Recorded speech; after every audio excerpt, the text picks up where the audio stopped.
Hey, an OSHA inspector is at your front door. Are you ready?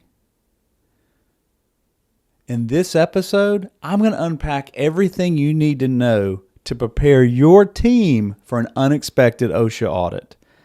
We're going to talk about documentation. We're going to talk about the walkthrough. We're going to talk about the interviews. And most importantly, at the end of this, I'm going to share with you some common mistakes that managers make so you can avoid them. It's going to be worth your time. If you like this episode, please give me a big thumbs up, share it, and pass it on so other people can learn more about this as well. Let's jump in.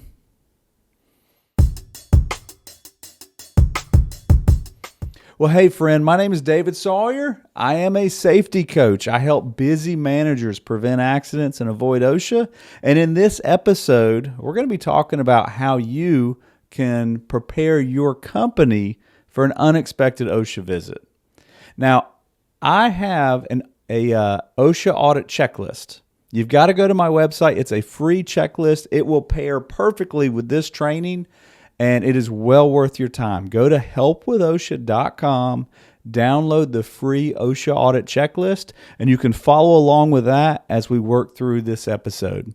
Now, the very first thing you have to do is you got to know the process. You have to know the process. There is freedom in knowing what to expect. I say this often and I mean it so many times. A safety manager doesn't know what he or she doesn't know. And that's okay because you're watching this kind of video, you're watching this training so that you can learn more and be better prepared. When it comes to an OSHA inspection, there's a couple things that trigger an OSHA inspection. That means they cause the OSHA inspection to happen. The most common reason for an OSHA inspection is a disgruntled employee complaint. Now, there's three parts to that. Number one, it's one of your own employees. So it's like the problem is inside, right? The phone call is coming from inside the house. That's what we're talking about here. So knowing that we need to be aware that our employees need to be kept not disgruntled. That's the second thing. A disgruntled employee is meaning that they're not happy. So if you have a disgruntled employee, it's somebody that's not a happy employee. And the reason they're not happy is because they don't feel like they're being heard. So we want to make sure that, again, employees know that they're being heard and that if they complain to you, the safety manager. They complain to their supervisor. And complain is a bad word. We shouldn't say complain, but they are constructive in trying to tell you, hey, we got a problem over here and we need to get it fixed. So employee complaint, number one reason OSHA comes in the door. When OSHA comes in the door, they're going to have a three-part process. Every OSHA audit follows the same framework. The first step is an opening conference where they meet with you and the leadership team to explain why they're there and what they're looking for. Number two, they're going to do a walkthrough, meaning they're going to go through the facility. They're going to interview employees. They're going to ask to see documentation. They're going to inspect the facility. And then the third part of the framework is the closing conference. And this is where they meet with you and they say, here's what we found. Now, it's not official yet. That's not an official report. They're just kind of giving you a heads up. This is what we found. Here's what we're concerned about. So that's the three-part framework. Knowing the process makes things go a lot smoother. After that, boom, documentation. You want to have your documentation organized. So, what documentation do you need to have? Well, there's a lot of things, but the one thing they always ask for is your current OSHA log for this year. So, I'm recording this in 2025. Whenever you're watching this, you got to have the current year OSHA log. And then they're going to go back in time and they're going to say, let me see the past 5 years. Sometimes they don't ask for 5, but that's what they can ask for. They're not going to go back to 6 or 7 or 8. And usually they're going to stick to about 3. Then you're going to make sure you have the written programs the written safety programs. You're going to make sure you have training documentation for employees. And during the opening conference, they're going to explain why they're there. So again, employee complaints, the number one reason. They also could come in because of an accident. So let's say we had an accident on a bandsaw. If you had an accident on a piece of equipment, they're going to want to know, are employees trained on how to use that equipment? Okay, so again, training records are a key part of it. Safety programs are a key part of it. Inspections, daily inspections, forklift inspections, fire extinguisher inspections, sprinkler inspections, those kind of things. Now, after the documentation part, what else do you need to know? Well, it's always a good idea to prepare the facility by doing a walkthrough, because they're going to walk through your facility and all they have eyes for is safety. They're not worried about production. They're not worried about quality. They're not worried about customer complaints.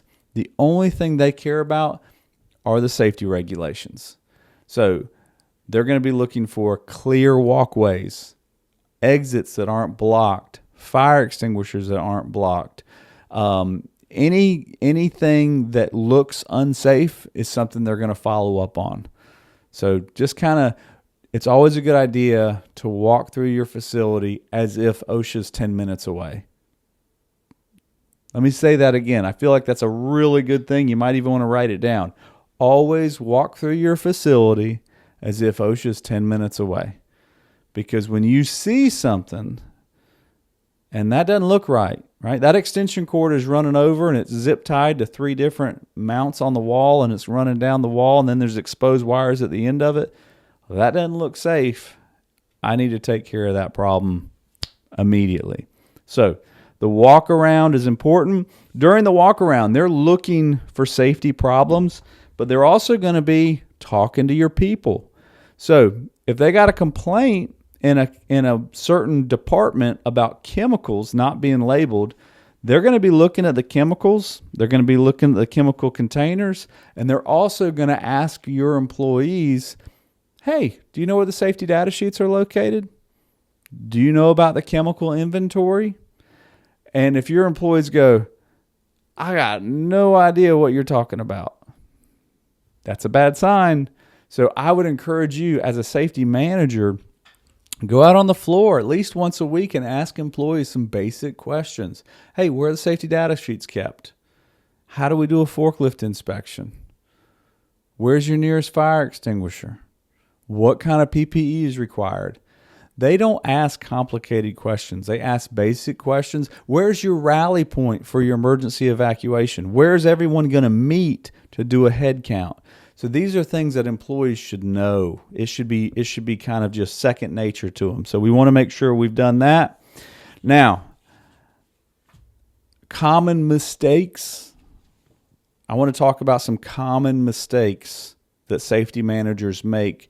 And not even safety managers. Oftentimes it's leadership in a company. It's the plant manager. It's the general manager. It's the receptionist.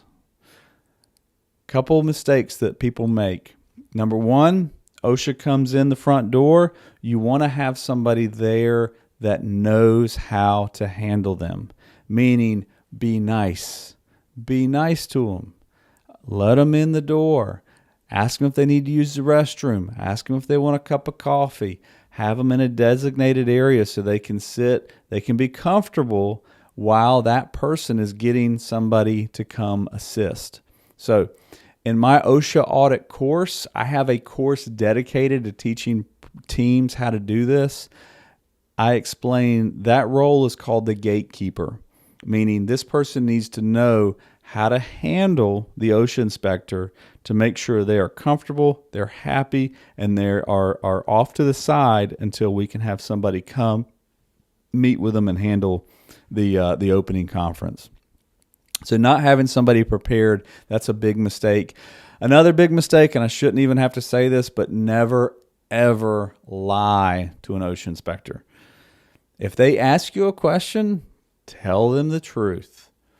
But the other mistake I see made is you might not lie to them. You might do the opposite. You give them way too much information. You never answer questions that haven't been asked. Don't give too much information to the inspector, because if you say, "Oh man, we haven't done forklift training in probably, gosh, it's probably been 6 years. That's good for 10 years, right?" Like, nope, it's good for 3 years. So you just outed yourself and we got a problem. The OSHA inspector is not your friend. They're there to find problems and give you a fine. That's why they're there. Now, the compliance side of OSHA, that is the same as a police officer trying to give you a traffic ticket. Now, I got nothing against police officers, but I don't want to get a traffic ticket. Same thing with an OSHA inspector. I got nothing against OSHA inspectors. I don't want to get a citation.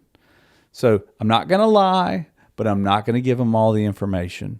And one of the best things you can do as a manager is make sure your team is prepared. So doing a role play, a walkthrough of what an inspection looks like goes a long way.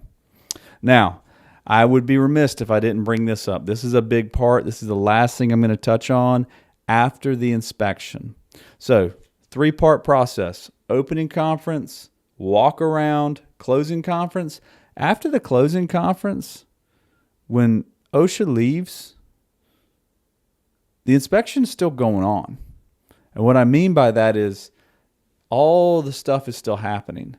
So after the inspection, it is critical that you stay in communication with OSHA and that you correct any problems that they found before they tell you you need to correct them. When they were there on site, that was them telling you you needed to correct them. So if they go through and just as an example, you go, "Oh man, we found out that this exit door is broken, right? It opens, but it doesn't latch. It doesn't have a self-closing device." You're going to fix that as quick as you possibly can. And you're going to take a picture of it and you're going to document it. So if they have a problem, if there's a chemical container that's not labeled, that should be fixed before he ever leaves the building. So you want to fix anything that's wrong. And if you can't fix it, if it's something that requires a welder or outside contractor, you're going to have that scheduled and you're going to communicate that to OSHA. So communication is so important. And that's one of the biggest mistakes companies make is after the inspection, they go, "Whew, that could have been a lot worse." And then they never fix the problems. You have to fix the problems as quick as possible. Stay in communication and work with OSHA. They are there to find problems. It's your job to fix the problem so nobody gets hurt. Now, I want to remind you again, if you haven't, go to my website, helpwithosha.com, download my free OSHA audit checklist. You can also sign up and take my online course. It is well worth your time. This course has everything you need to prepare your leadership team for an OSHA audit inspection. And if you're in the middle of an inspection, just by chance, if you're in the middle of an inspection right now, I walk you through everything you need to do to respond to OSHA. We talk about the timelines. We talk about the informal conference. I really unpack everything. So that is a great resource. I would highly recommend it. But again, if you don't want the full course or you don't feel like you got time for it, get the checklist. It's free. It's a no-brainer. All right. Until we talk again, do everything you can to keep the people you work with safe, because no one should get hurt at work.